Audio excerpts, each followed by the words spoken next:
All right, guys, part three. We're going over question three on the 2018 AP Chemistry free response portion of the exam.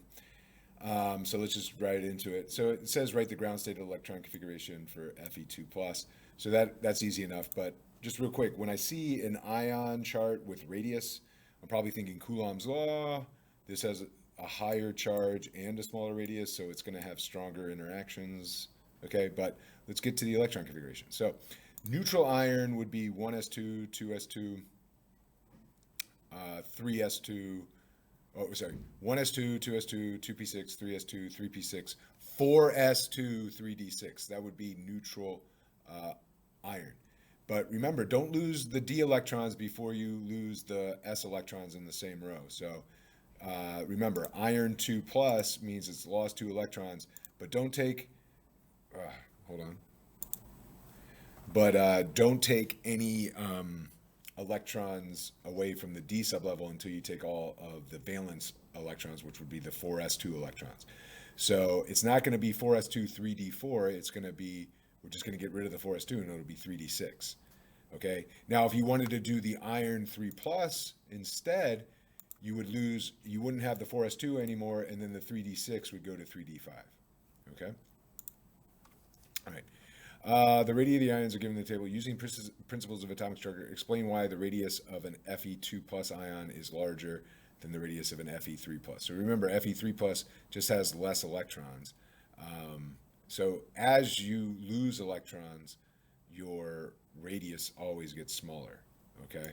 So both ions have the same number of protons. However, Fe3 plus has one less electron, allowing for stronger attraction to the nucleus, which makes it have a smaller radius. Okay, you could say losing another electron, if you really want to be specific, right? If we go back up to here, losing that third electron and making it 3d5 instead, it eliminates a little bit of the electron-electron repulsion in the 3D sublevel, right? If you think about what 3d6 would look like, remember, a d sublevel has 5 orbitals. So this would be all up arrows and then one down paired up. But 3d5 would just be all up. So you'd be taking a pairing of electrons away, and you would have all half-filled orbitals in the 3D sublevel. That eliminates some electron-electron repulsion, which lowers the shielding a little bit. Less shielding would mean a greater attraction to the nucleus, which would make for a smaller radius. But I think this is enough in the explanation. But if you want to bring in a little bit more of the structure in terms of orbitals and that kind of thing, feel free to do so. But just remember, your first enemy here is the clock. All right. So Fe3 plus ions interact more strongly with water molecules in an aqueous solution. So they have greater ion dipole interactions. And it's because bigger charge, smaller radius, they can get closer to each other. And we have to use Coulomb's law to justify our answer.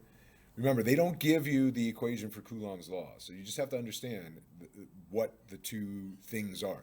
To increase opposite charges attracting to each other, to increase that force of attraction, if they can get closer, stronger, and if they have higher magnitude of charge, stronger. So because iron 3 plus has a smaller radius, it's going to be able to get closer to water molecules, therefore have a stronger attraction. And because it's a 3 plus ion versus a 2 plus ion, it's going to have a stronger interaction. Okay, so Coulomb's law states that the attractive force between opposite charges increases as the magnitude of charges increase and as the distance between them decrease. And that's what's going on in the iron 3 plus versus iron 2 plus. All right, so we have this, now we have this oxidation reduction reaction.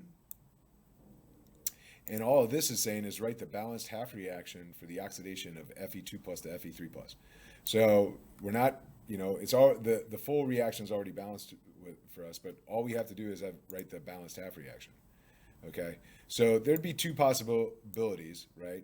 The full balanced reaction has 5 iron 2 pluses yielding 5 iron 3 pluses, and the way that can happen is you have to produce 5 electrons.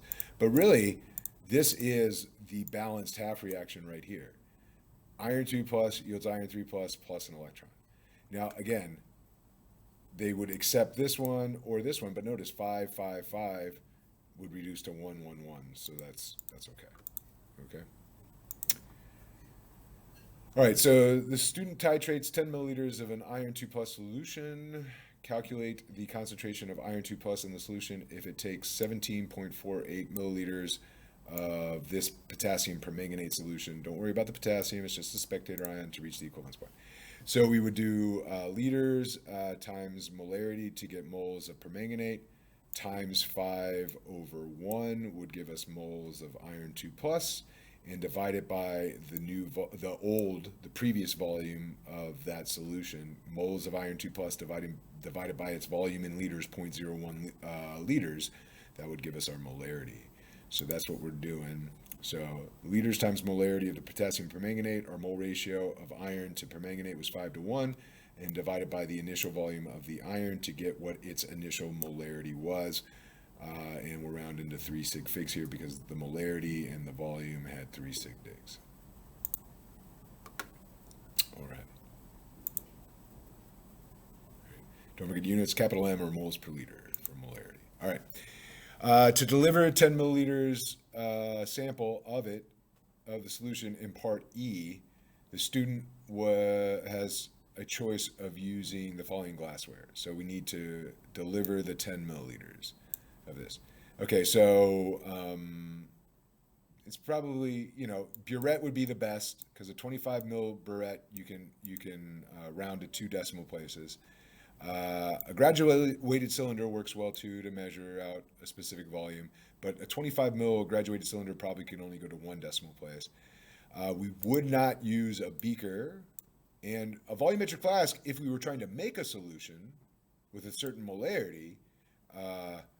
We'd use a volumetric flask, but remember, a volumetric flask only measures one volume, and so a 25 mil volumetric flask only measures 25 mils, and we need 10. So a burette would probably be the best thing to use. But what's the question? Explain why the 25 milliliter volumetric flask would be a poor choice. Oh, okay. A volumetric flask would be good if the student wanted to deliver 25 mils, but any volume less than that would not be accurately determined in a volumetric flask, right? Remember, a volumetric flask only has one line, and it marks the volume of that particular volumetric flask, okay?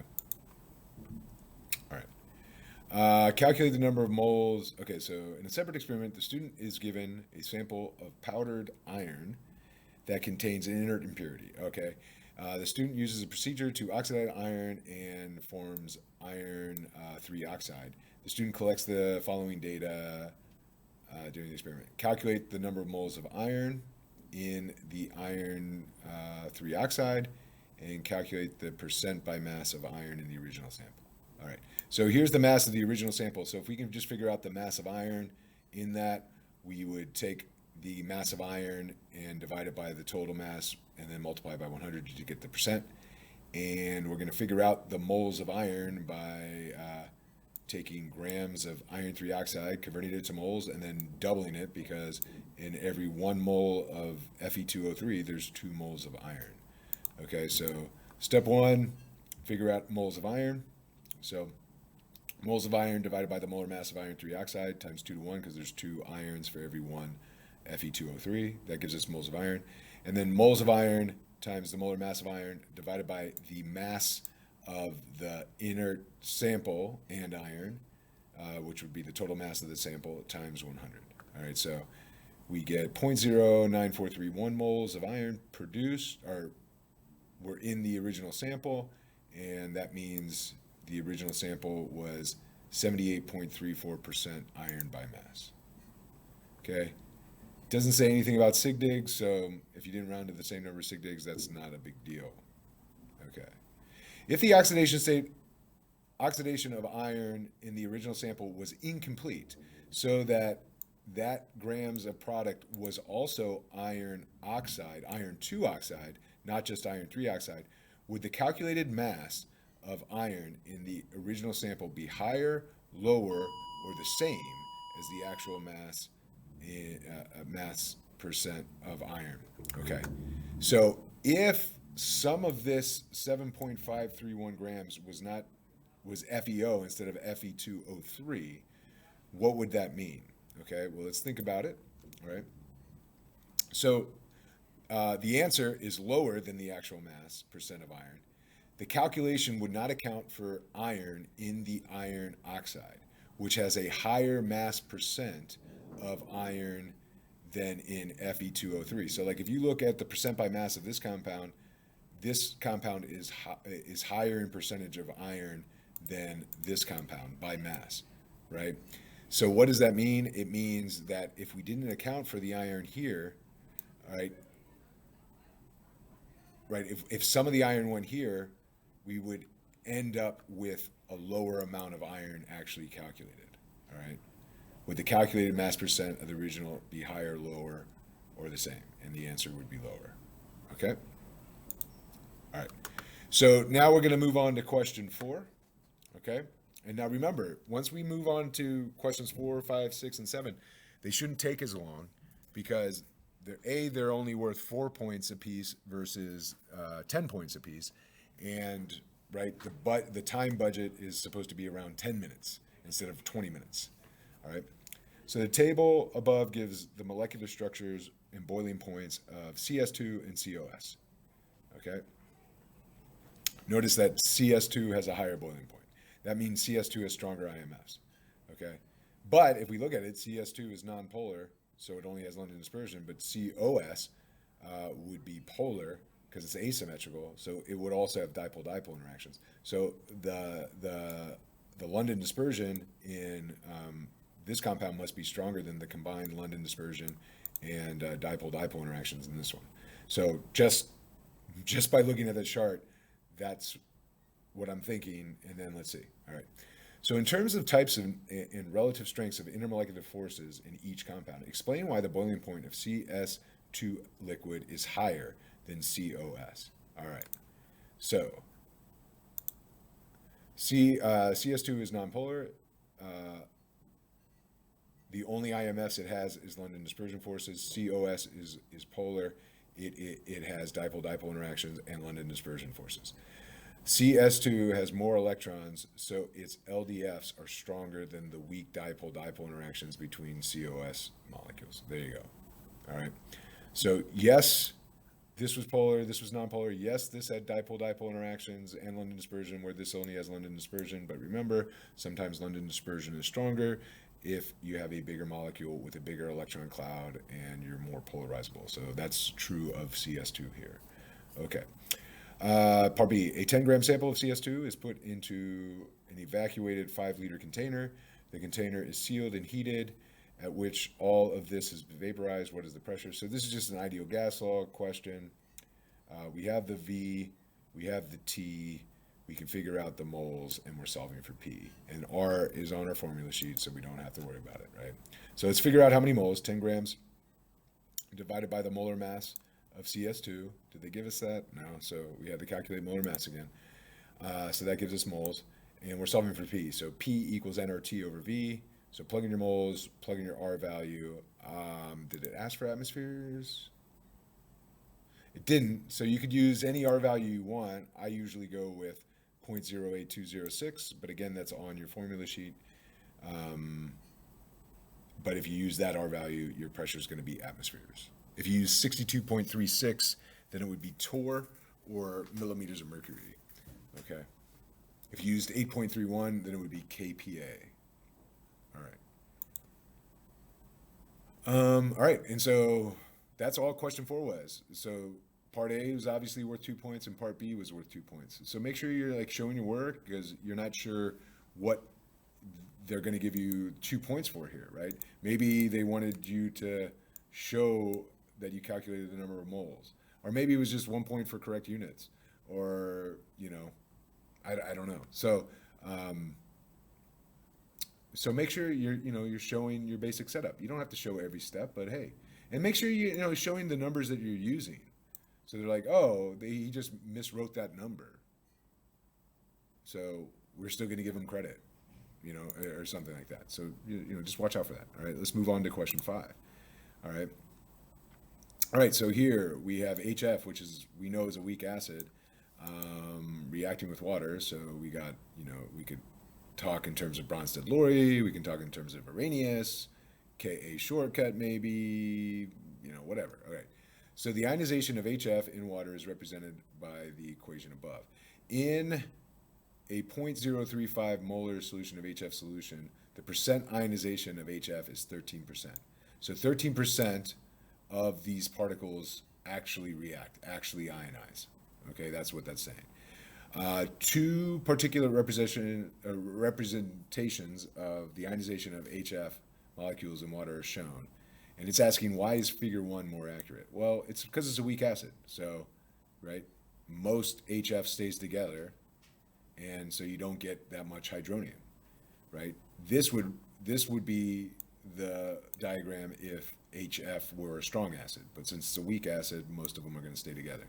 You get, you have a lot of these stay together. Maybe you get one ionization. If you get one ionization here, then you get one F minus ion. All right, but that's it. All right. It says use the percent ionization data above to calculate the Ka. All right. So we know the molarity of HF, okay, in solution, and we know what percent of it ionizes. So let's understand what percent ionization would be.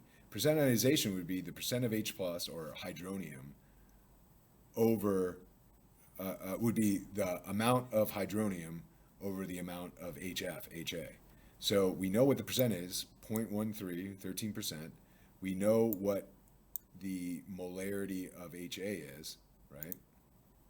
Okay. And so that would tell us what the molarity of H plus is, or of hydronium. Well, if we use our Ka shortcut, Ka would equal the hydrogen concentration squared over the HA concentration, or HF in this case, right? Well, HF concentration would be its initial concentration minus the amount of H plus, right? Minus it ionized. So where did I get this? Now, again, if you use the shortcut and use 0.0350 here, you would get a similar answer. It wouldn't be the same.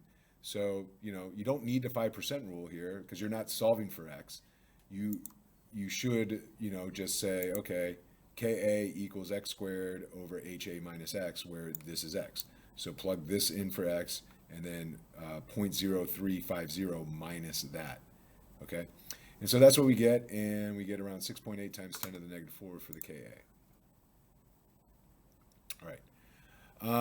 If 50 milliliters of distilled water is added to 50 milliliters of a 0.035 molar solution of HF, will the percent ionization increase, decrease, or stay the same? The more dilute a acid is, the more it will ionize. So percent ionization will increase as concentration decreases. So we would expect a higher percent ionization. Okay. All right. Let me see what number 6 is. All right. So, yeah, let's go ahead and do number 6. So we have a voltaic cell here. So a battery, a galvanic cell.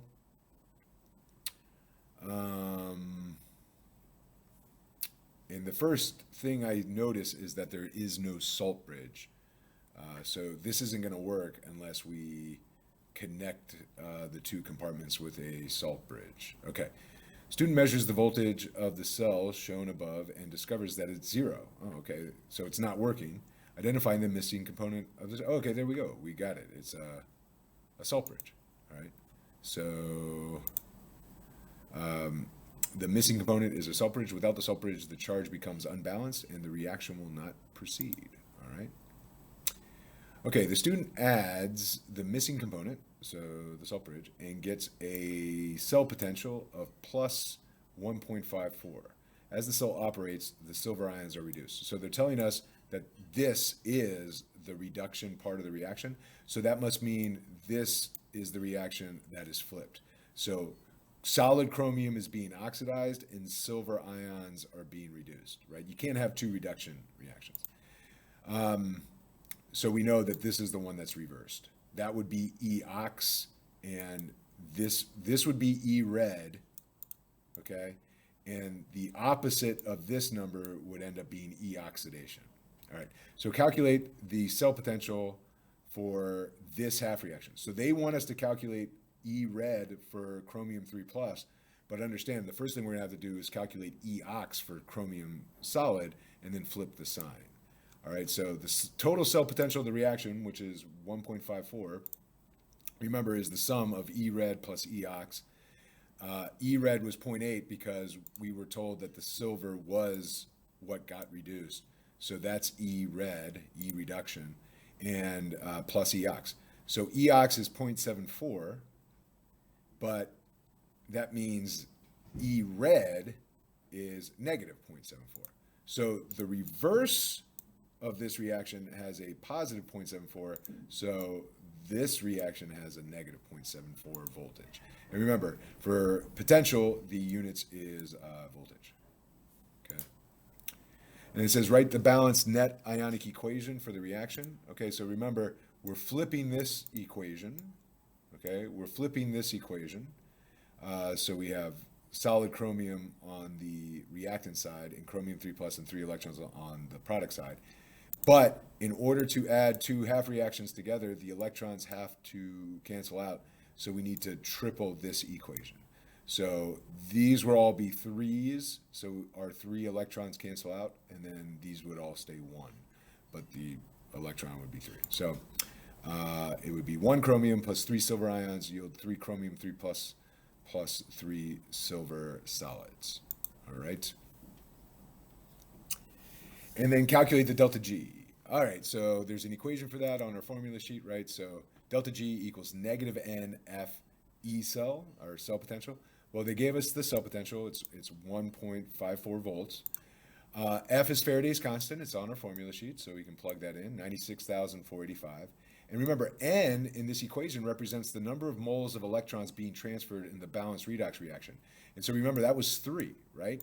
It was this produces 3 electrons, and then this would use 3 electrons. So the moles of electrons being transferred in the balanced equation is 3. So we just plug in everything. This comes out to be joules when you do it. Okay, so that's what we would get there. All right, and that is number 6. All right, so I'll stop there, and we'll finish. The last video will be question number 7. All right.